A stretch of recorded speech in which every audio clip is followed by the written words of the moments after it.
Hello everyone. Today we're from Group 5, class LT03, and going to report the final project. And before that, we introduce our topic is health, and these are our group members. It's me, Bảo Thông, leaders, Hiển Nhi, Giang, Phạm Cảnh Linh, and Cao Phương Linh. And the first part, Cao Phương Linh going to talk about the reason why we're choosing the topic. Okay, so hi guys, I'm Gafuni and I'm gonna tell you about reason for choosing this topic. That including 4 reasons. The first reason is relevant. So health is a topic that is relevant and significant in our life because it affects everyone. So it's a lot for it's related to a lot.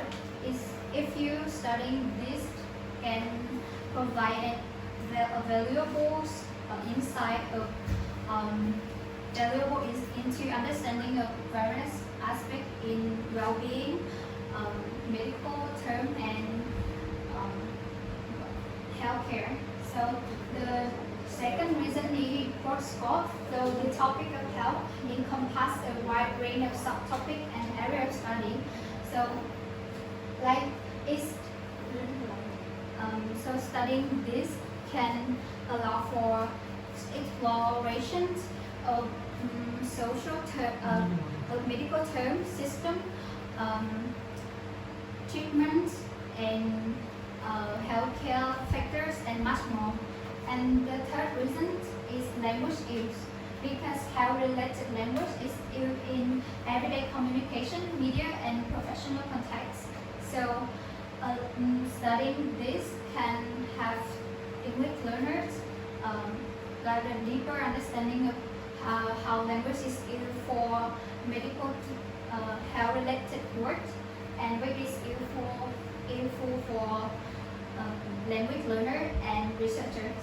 And the last reason is semantic shift because health is a dynamic field where new term and concept continually emerge.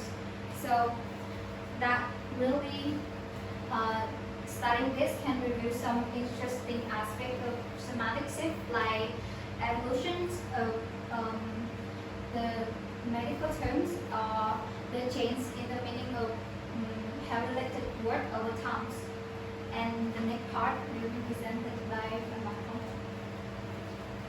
Alright, my name is Phan Bạc Thông and I'm going to tell you about our data analysis. But we don't have much time, so I will make it short. So each individual had to collect 20 words from 5 texts from IELTS reading. And these are the aspects that we take to make the data analysis. So the first one is the word level on CEMR, like word class, noun, verb, or adjective, and number of morphemes, prefix, root, suffix, and word organization, word origins, and that's all. And next part is about what we find on the data analysis. Okay, so my name is David Zhang. So I'm going to talk about our findings. So first, let's move to the word origin. Okay, so it can be clearly seen from the pie chart that when analyzing the word origins, Latin emerges as the most significant contributor, accounting for 60% of the English lexicon. They often appear with typical endings in our topic about health, such as TION, ING, IVE, or ENCE. And many commonly used words in English, such as resilience, distractions, have Latin roots. Following closely behind Latin, Greek is the second most prevalent origin, representing for 13% of the total. Of the 100 words we found through the 5 reading passages, most of the Greek root had suffixes such as mechanism, vulnerable. In particularly, many words related to disease, mental and physical have Greek origins, giving English a touch of elegance and sophistication. Besides, the number of words of Middle English and Old English hold a smaller proportion with 7 out of 100 words, equivalent to 8%. This percentage represents the core vocabulary of English, including these words appearing in topics such as placeable, mental, physical, or white health. And ultimately, the remaining 5% encompasses a diverse range of linguistic sources. Old French, with 3%, has had a profound influence on English, particularly in realism of health and medicine. Dutch and Old Norse, with 2%, refer to the form of English spoken from the 11th to 15th century. Now, let's move to the next finding, word level. So to begin with, when analyzing the distribution of word levels, we observed that B2 level words constituted the largest proportion, accounting for 55% of the total. The fact that the number of words that our group collected was not mostly at level B2 shows that words with the theme of health are mostly at this level, such as diseases, distractions, and anxiety. Following the D2 level words, most of the words come from C1 level, which make up 24% of the total. These words exhibit a higher degree of complexity and precision, enabling individuals to express themselves with greater nuance and sophistication. For example, the basis held in the wild, which was collected by Cao Ling, has several words of C1 such as indiscriminately, undigested, or notoriously. And lastly, C2 level has a significant proportion of the total, which account for 21%. And C2 level words are used in this topic are eroding, herbivorous, or dubious. Okay, so that's all about my part. So the next part will be presented by Phan Thanh Linh. I'm Phan Thanh Linh, and now I will continue with providing in terms of word class.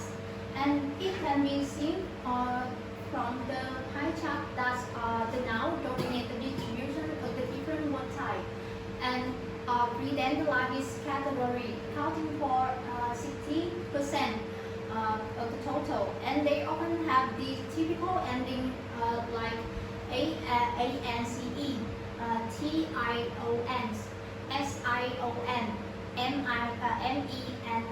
and these words often play the role as subject and object in a sentence.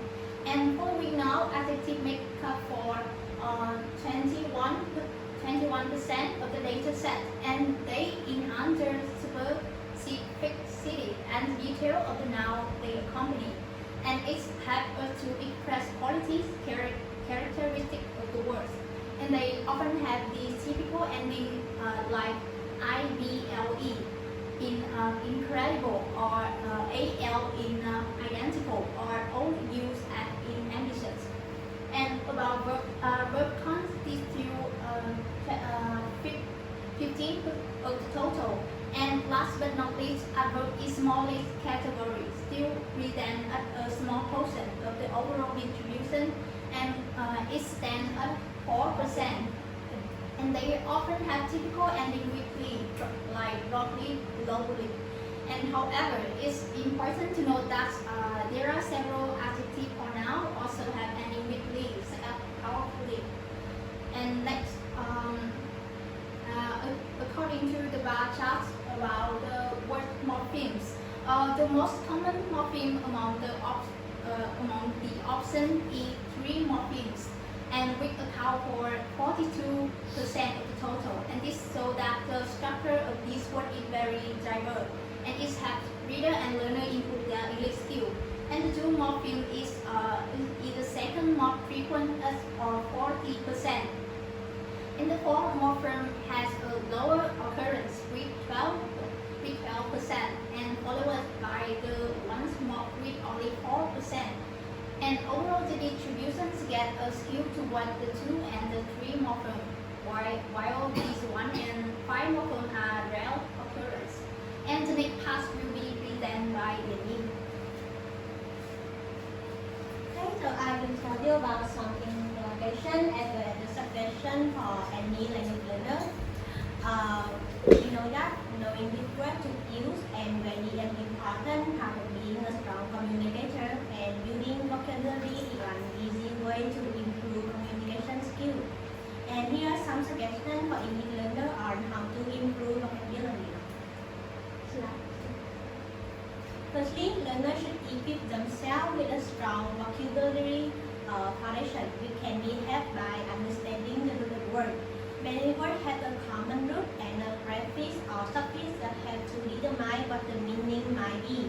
For example, when a word includes you, an English word that means to make, it can be assumed that the meaning of any word that goes with suffix or prefix would be referred to the act of making, like undo means cancel the action or overdone.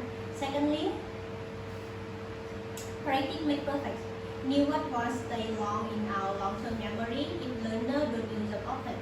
Words can be written down repeatedly and not eluded in practicing conversation. And to enrich the word choice instead of repeating the same word, learners should identify words that share meaning, and there are different words that share the same meaning or similar meaning. And thirdly, and it is a final, learners should vary their thoughts of reference. For example, reading choice. Most people spend at least some of their time reading every day. So diversifying reading choice can help people to build a stronger vocabulary since they see new words from different writers who have varying writing patterns. And adding new text and option to the reading list can also help too. Next, we'll continue.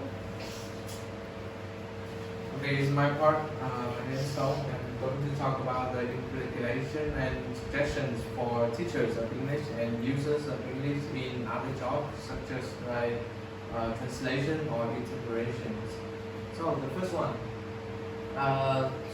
one, teachers should focus on B2 level because based on the data we analysis, so most of them are at this level.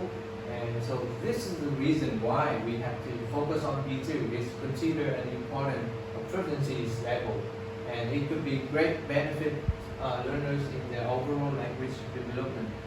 And the second one could be, but even though we have to expand vocabulary at C1 and C2 level, because even though it's rarely appear in 5 texts we choose, the reason is why we have to focus on this also is because it's really beneficial for someone who aims to achieve higher education or higher language proficiencies.